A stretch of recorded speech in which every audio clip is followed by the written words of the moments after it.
Well, Kate, I really appreciate you being here with me on the Social Entrepreneurship and Innovation podcast. And for folks who are unfamiliar, would you mind sharing with us a little bit as to who you are and what it is that you do? Sure, yeah, and thanks for having me. So I'm Kate Williams, and I'm the CEO of 1% for the Planet, which is a global nonprofit. Excellent. And I mean, of course, most people in this space are at least aware of 1% for the planet. I know in my stumblings into sustainable business and social entrepreneurship, very quickly came across the 1% for the planet community and have looked up to y'all for a while. Happy to now be a member for the last year. So I'm just curious, first off, with such a kind of emblematic community in this space of environmentally responsible business, and environmental advocacy. What's it like to be the CEO of this organization that's such a center point in this space? Yeah, well, I would say it's like an honor. It's always a learning experience. It's truly a gift. I mean, I can't think of a better way to say it because it gives me an opportunity to be connected to this global network of businesses, of nonprofits, of people who are really committed and really inspiring and really innovative. And sometimes the world is a hard place to live in, and I feel like I'm just constantly surrounded by these incredibly inspiring, forward thinking people. So, I feel very fortunate, and I feel like a great sense of obligation to like Mm. do my best to give back and do anything I can to like support that amazing network. So it's pretty awesome.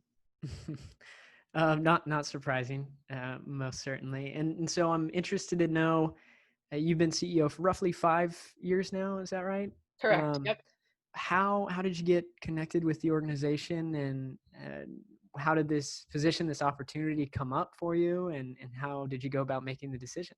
Yeah. So I would say it's probably the combination that I think is often the case in these types of things. There's some like professional, planning and forethought, but also some serendipity, Sure. for sure. So, the professional planning and forethought basically is that I've always been in the environmental space. First, as an outdoor educator, like I really was focused on, if you can get people connected to the outdoors, they'll love it and then they'll fight for it. And Mm. that to me was like a really important sort of loop to be part of.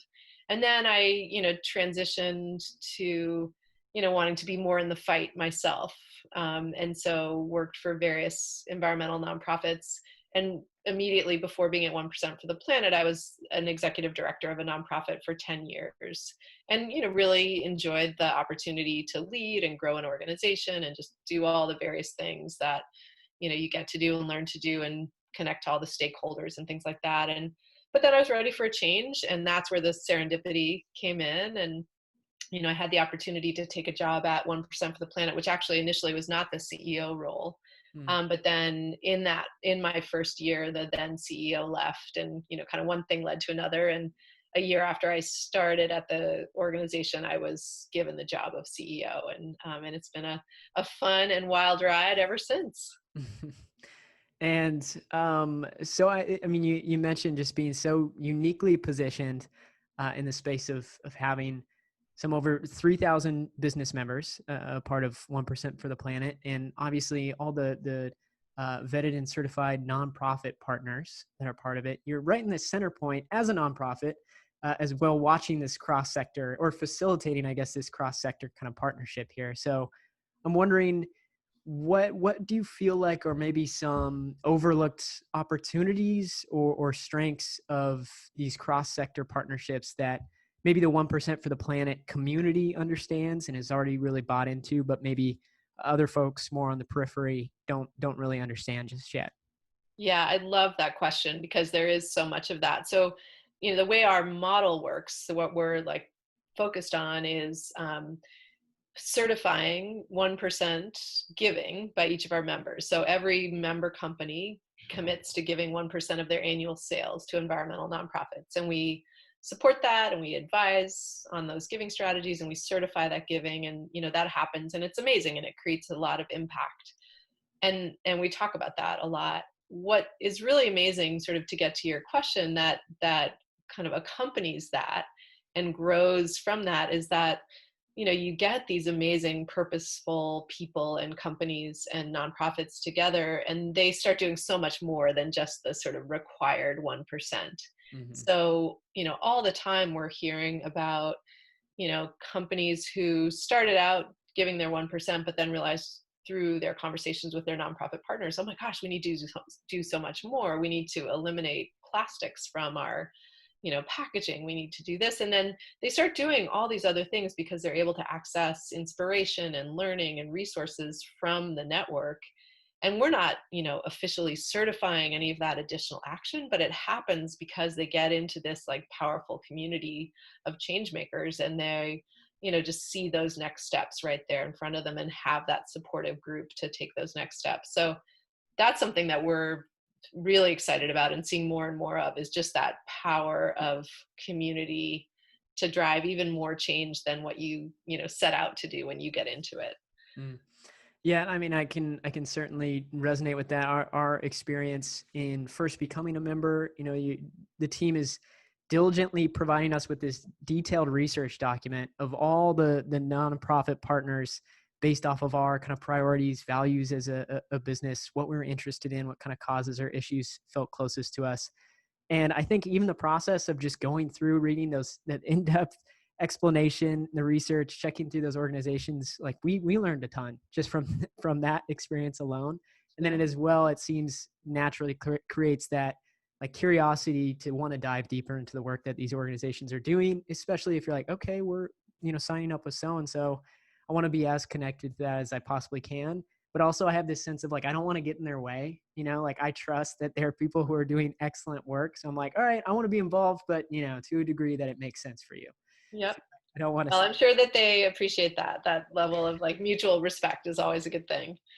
and so there's been such exceptional growth for the 1% for the Planet community. We mentioned now over 3,000 business members, but I think what I was trying, as we mentioned in our pre-recording chat, you've been on a lot of podcasts over the last few years, and I'm hearing these numbers. It's going from 1,500, 1,700, now 3,000 here in 2020, and that's almost doubling at this point this year over last. So I'm interested to know what do you think is leading to such an exponential kind of growth curve on the interest from the business community? Yeah, it's a great question. And I think there are a lot of factors, some in our control, some in the world. So, we know we're operating in a larger context. I would say, beyond us, consumer trends are definitely changing. So Mhm.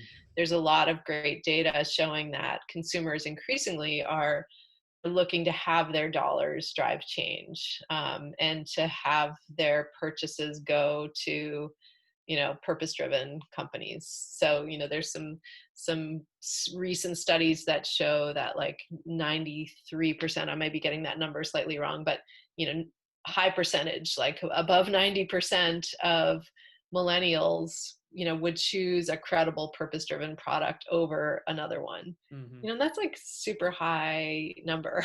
That's Mhm. like more than 9 out of 10.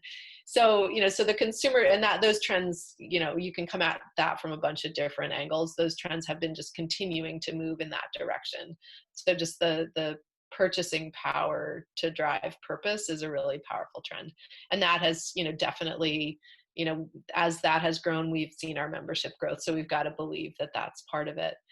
We have also really focused on growing our brand, Mm. because with that consumer interest, there's also legitimate skepticism. Like consumers are like, well, that's what we want, but we don't always believe it when companies tell us that that's what they're doing. And Mhm. the really wonderful thing about 1% for the Planet is we have steadily built a brand over time that has credibility. So every member company that's bearing the 1% for the Planet logo, um, is being certified by a third party so that what they say they're doing is happening, that they are supporting environmental nonprofits with 1% of their sales. Mhm. And we certify that that's happening. So I think building that brand and packing behind it all the amazing stories of what's happening. So we talk about the numbers, 3,000 members. We talk about the fact that that network has given more than $25 million just last year, and more than $250 million in the lifetime of the organization. But what really kind of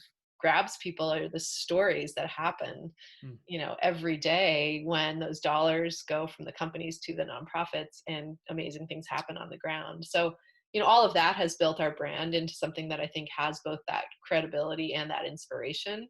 So that starts to, snowball, and we're, also really grateful to our members. Again, back to that idea of like operating as a community or a network. Our members do a great job of telling the brand story as well. So together we build this like powerful collective story, and that has, power beyond what we can control. Mm. And can you say more about like how this element of storytelling manifests, like through what methods, I guess, platforms or channels? Because I get that. I mean, then there's so many excellent companies on the list: Clean Canteen, All Good Products, a lot of folks that we've had on this podcast that we've been happy to share with our audience here. But I'm interested to know more as to how that kind of more tangibly looks. Yeah, so the story of 1% for the planet is fundamentally the story of the, giving partnerships that happen across our network. Mm, So we use our blog, which we call the Planet Post. We use our social channels to both push out our own, telling of those stories, but also to share how our members and nonprofits are talking about what they're doing. So again, that community or network effect, we're using all of our channels to really like get that out there. And we're also working to equip our members to share the story, because the beauty of the 1% for the Planet brand is that the growth of the brand benefits everyone. mm, So the better, the greater the awareness is, that's going to serve companies better, because it's going to help to drive consumer interest. It's going to serve, and that drives more dollars, that drives more giving, and it's just a beautiful growing thing. So really, equipping our members to help tell their stories as well is really powerful. We did last year also start a podcast, which just adds further kind of depth to the like broader story of 1% for the planet. So it's a mix of like members and non-members, but a bunch of different voices that have a point of view on environmental issues. And it's been, really wonderful and well received, and sort of helps to, just again expand the broader story of 1% for the planet. mm. And then as well, I guess I'm interested to know, like, what do you see as like your role, particularly as CEO, like beyond just the job title, in the day to day with 1% for the planet, a nonprofit working with so many businesses. Like you do have a really great kind of North Star, like number, like more funding to environmental nonprofits. But I'm interested to know, how does that kind of trickle down into what you feel is like your day to day role, your day to day responsibilities with the organization. Yeah, fair question. And I would say, I think the most important thing that I can do as CEO is kind of balance two things. One is like keeping a clear eye on our strategic direction. Mm, So we worked on our strategic plan last year and identified as our North Star, that what we want to become is the most recognized environmental community. mm, Most recognized. I'm going to say that one again. yeah. Our North Star is to be the most recognized global environmental community.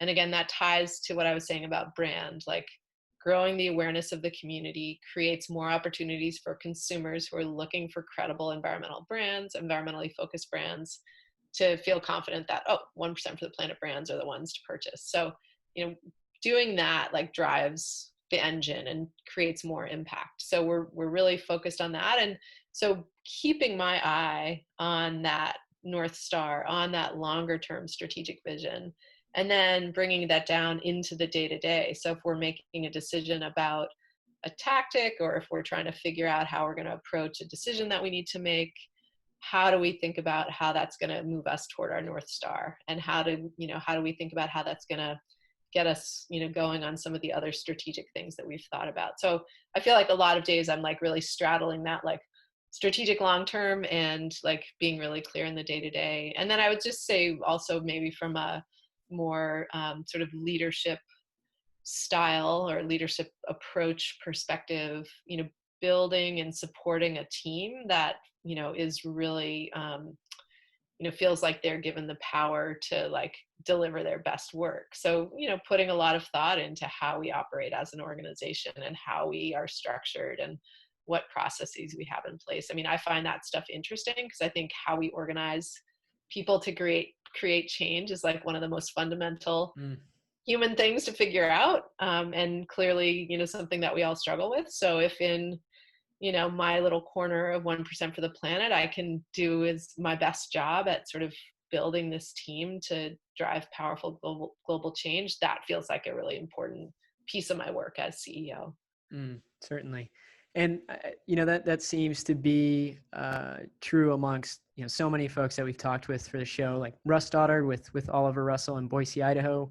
I know he's they're a 1% for the Planet member, but he mentioned specifically in our chat that it was they put their kind of top line goal or objective is to like what sort of contributions they can give to the causes that are important to them, and part of that is their 1% for the Planet affiliation. And so, with such an immersion in this widespread community of both nonprofits and businesses, with a lot of us here as, to have the desire to like create a greater impact that we can, and it is nice in the context that, 1% of the sales, the more sales we have, that is a measurable goal, which is something that feels good for the brain, I guess, in some way. But I'm interested to know both in your experience as an organization, as the CEO of 1% for the Planet, and then of what you've observed in this community. And this is, I guess, a pretty big kind of open-ended question. What sort of patterns or maybe kind of principles come to mind as to what has allowed these organizations on each side to continue to have like repeated and increased success over your time in being involved with the community and leading this community? Mm-hmm. And when you say both sides, you mean the companies and the nonprofits? Yeah. Yep. Yeah. Okay. First, I have to say Russ Stoddard is one of my favorite people. So I'm really glad that you He's have wonderful. spoken with him. So I'll just flag that. And in a way, that partly answers my question, because some of the, one of the big drivers of success is having people who have like a real commitment, which doesn't mean it's just like only pure passion that makes it work, but that passion can then drive the disciplined organizational financial approaches. Because if it's like that 1%, we always have to make sure that we have that, then it sort of waterfalls down into other decisions. So we hear companies that will say, we built it into our DNA, and therefore it filters out to sort of positively impact all of the decisions that we're making. So I think those are the ones that the companies that sort of are able to sort of have that passion, ability to really build it in, seem to really thrive. And they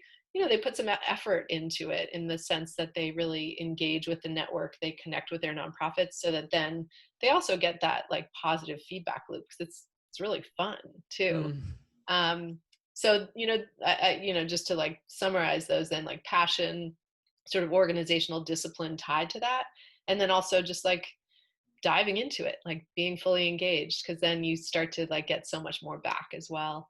And on the nonprofit side, I think, what we see, the company or the nonprofits that seem to really thrive in our network are those that can be really clear about how they're driving impact. So they're able to tell that clear story. And also those who really lean into the partnerships, because receiving money in partnership from a company is different than like getting a grant or just getting a donation, where there's less of an expectation of a sort of partnership story and a partnership connection.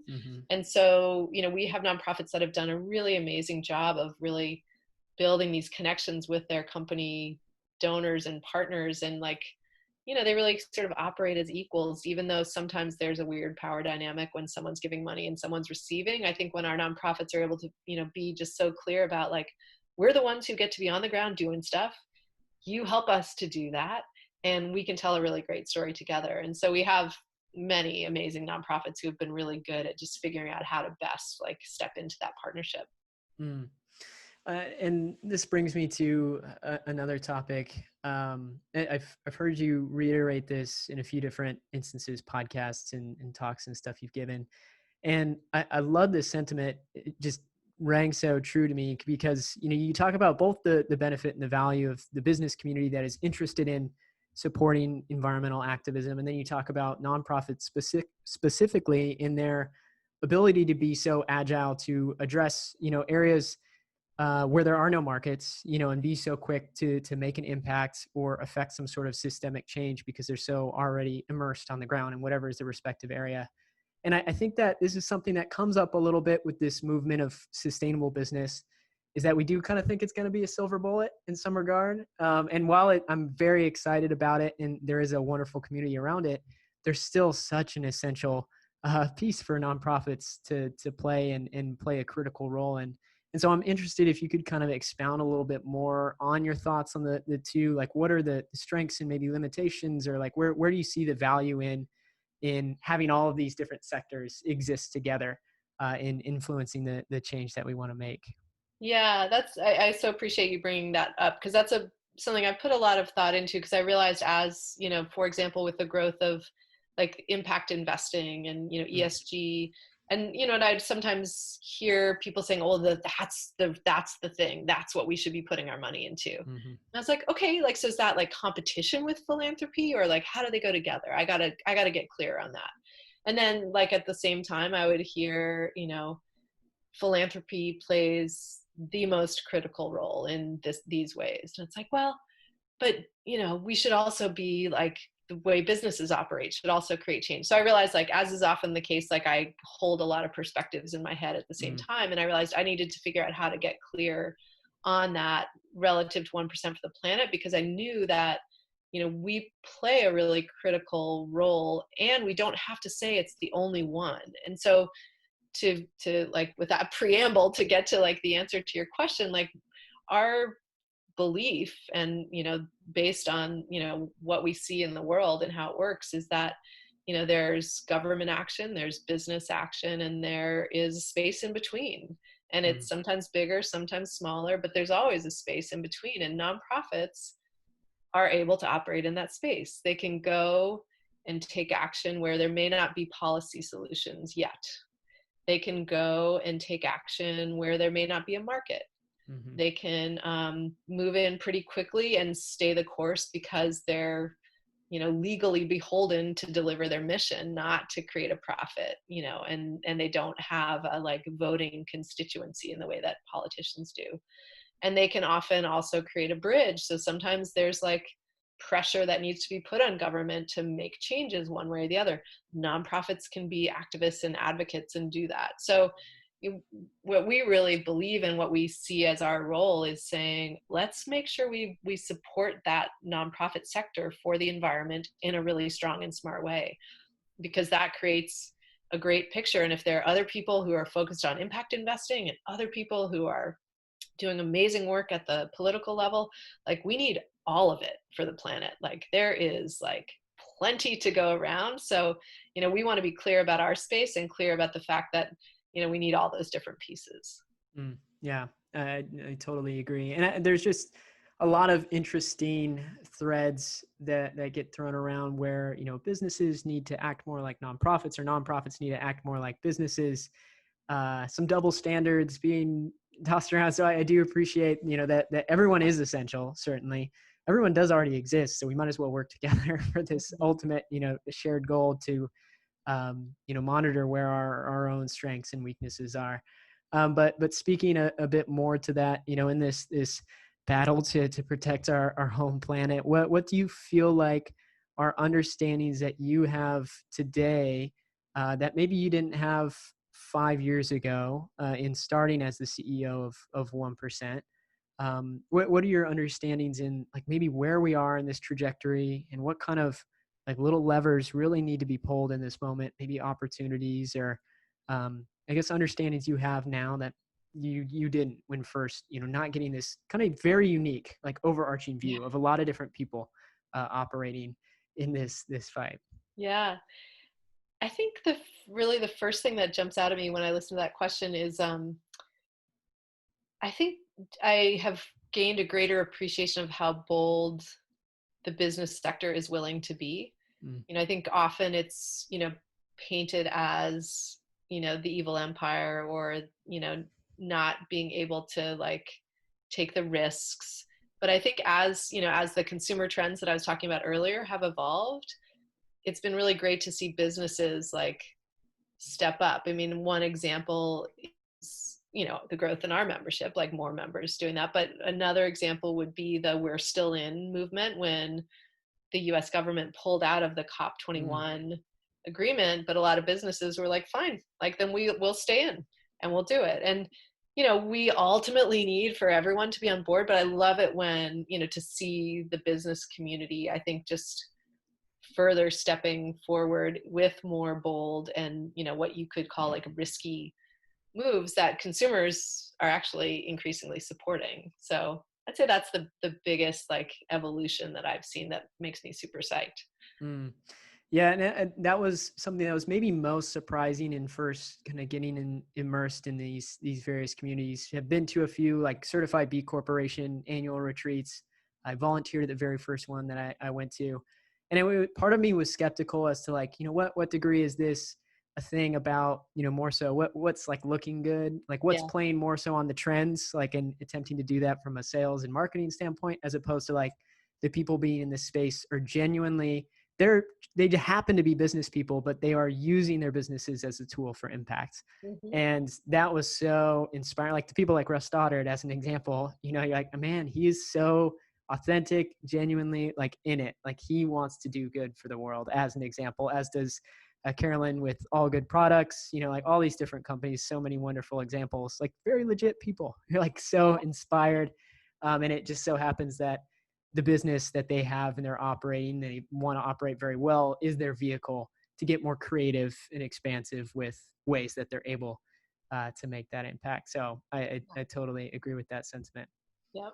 And if I can just add one more thought on that Mm. like, I think this is a something that I've gotten clear in my own head about, at the same time, is also that like I'm completely comfortable if there's with, and I actually think it's highly necessary that we are explicit that if the only reason you join 1% for the Planet is to improve your sales and better your brand, that's awesome, actually. Like I love passionate people, and I love that sort of heartfelt commitment to like saving our home planet, and that undergirds a lot of our membership. But really, we start to change things a lot if you could purely make the case on business grounds, Mm. right? So I sometimes initially I was like more hesitant to say that, but I actually think that's where we start to really change things, because then we can like bring companies into the network and make a really strong business case for giving back to the environment. And we're increasingly seeing that. We do have cases through our network of how it truly is good for business to give back. So anyway, I just wanted to bring that in, because I think that to me has sometimes been an area where the environmental movement has been a little too reluctant to Mm. like recognize that doing something for business reasons, if it's good for the environment, but if the environment isn't the stated purpose, that might be a great way to bring in a whole new group of people who could help us fight the fight. Right. No, I'm glad you brought that in. I mean, 1% of someone's sales is still 1% of someone's sales, and that's going to some nonprofit doing exceptional work. But also, it's the exact journey. We talked about at the very beginning. There's this opportunity to kind of indoctrinate to the level that people are interested in getting involved. Show up at a global summit. You're going to be in this room with a lot of those Russ Stoddards, who Russ is not a standoff. We keep bringing him up, but he's just an exceptional person. Or maybe I keep bringing him up now. But he's so inclusive, and accepting to bring more people kind of into this space. Him as an example, as many others. But inevitably, you're going to be in that room with a lot of people talking about these very important things, and it would be difficult to not convince someone to go deeper in, I guess, in attending that summit. So perhaps there's like a trajectory in which you get people first curious and interested in being a part of the community, and then take them along the journey of kind of like the full transformation, I suppose. Yeah, You know, definitely. I think you never know what's going to happen when you get a group of purposeful, passionate people together. Like you walk into that room, as you say, and or literally or figuratively, and you will be changed, and you'll have the opportunity to learn, which is pretty powerful. mhm. Well, Kate, before we hit a few rapid fire questions, I got one more for you, if that's all right, a little bit Sure. more open ended. What is maybe one piece of advice that you might get to give to a young, kind of aspiring, social impact driven entrepreneur? If they wanted to build and grow an organization like 1%, or build and grow a business like many of the member businesses in 1%, what might be a piece of advice to give to that person who's aspiring to build and start their own initiative? Hmm. What immediately comes to mind is one of our core values as an organization, which is think big, act now.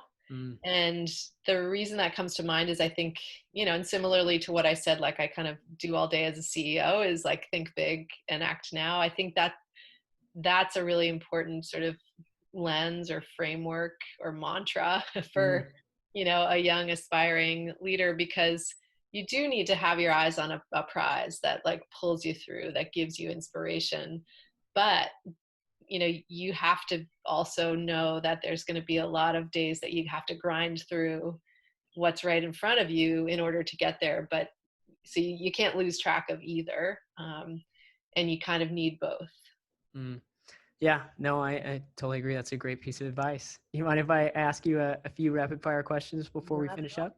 Not at all. Awesome. So first one, are there any particular morning routines or just daily habits that you feel like you absolutely have to stick to? Yes, I'm a huge morning person, and that has only been augmented by the fact that we got a puppy about Oh. a couple months ago, and it's essentially like my puppy. And the greatest routine that we have that is now just like such a gift in my life is we go get up crack of dawn. I usually make coffee the night before, have it in my little thermos cup, and we walk out in the woods behind my house, and we're out for about an hour and see the sunrise and hear the birds, and it's the best. Mm, love that. Something very refreshing about getting outside as early as you can in the morning. Super crisp out there, especially in Definitely. Vermont, I would imagine. Not Definitely. so much in Texas. It's Yeah, like, we've walked in snow, and it's only been a couple months. So what's maybe a favorite book that you always go back to recommending, or maybe a book that's really impacted you recently? the book that's impacted me most recently, and I think everyone in my family is actually sick of hearing me recommend it, is The Overstory. Mm, It's fiction, but I felt like I learned more about trees and forests and was just so taken with the writing. It's amazing. It's such a good book. we'll have that. The author's name, I think, is Richard Powers. Okay. Yeah, we'll make sure and have that linked up. Are there any particular nonprofits or businesses that you most recently been inspired by, or otherwise in the 1% for the planet community, or maybe around it, just to give someone a plug for doing some good work recently? Yeah. Oh, that's such a mean question because I want to give 1,000 Can't pick because a they're favorite. all amazing. I guess I'll give a shout out to Brooks Winery. Janie Brooks sits in Oregon, and you know, wineries and other, everyone's being impacted by Mm. COVID and shutdowns. And Janie and I, we actually met on an airplane sitting next to each other, which Oh, is okay. a cool story. But she's just been incredibly creative and communicative with her community, and just really sort of transparent about their process, and continuing to stay true to their values even as they have to adapt in a lot of ways. And I think, I know so many of our companies are doing that, and that's why I sort of feel pain to have to Mm. select one. But I do feel like she's a really great model of just continuing to keep your values at the core while having to adapt in some pretty big ways. Excellent. Well, we'll make sure to link up to the Planet post and the Planet service announcement, so folks can dive deeper on the other stories that I didn't let you share here. So, and then, are there any particular hobbies that you really are enthusiastic about outside of your work with 1% for the Planet? Weekends, the evenings, things that you love to do? Yeah, I would say two things. One, I'm a runner, and I do a lot of running on trails. And now, since my kids are home, I actually do a lot of running with my daughter, which is just the best. Nice. So I like basically doing like long, challenging outdoor things, and just like getting to wild places. So Mm. that was definitely one. And then I also really like my garden and just have been sort of getting back out there, and it's that time of year again. And that's just like incredibly um, just healing to be out there, and makes me really happy. And again, I like get to listen to the birds and just to get dirt under my fingernails, and it feels like it's a good thing. Mm-hmm. Good thing to keep yourself occupied with right now, most certainly. Yeah. Absolutely. And then lastly, Kate, do you have any parting asks for our audience here? I guess my ask would be like recognize that we all have a 1%. Mm. And that may be financial, it may be time, it may be energy. But if everyone thinks about how they can give their 1% every day, we are just like the most unstoppable force, because you put all those 1% together and it makes a whole lot. Mm. So I would just invite everyone to remember that. And if you are like interested in actually structuring that in some way, 1% for the planet is here for you. Mm. Brilliant. And then lastly, any specific points? I know we could just link up to the website for 1%, but any kind of acutely important places for folks to follow along right now? Um, I guess I would say, we are launching a campaign that's going to be really fun as a way to, to my point about everyone has a 1%, that the campaign is based around this idea of be 1% better. Mm. And there's going to be a lot of exciting stuff kind of rolling out related to that over the summer. So I would just say, keep our homepage linked up, because there'll be some fun opportunities to now we virtually engage, and we just invite everyone to kind of explore that idea of being 1% better for the planet with us.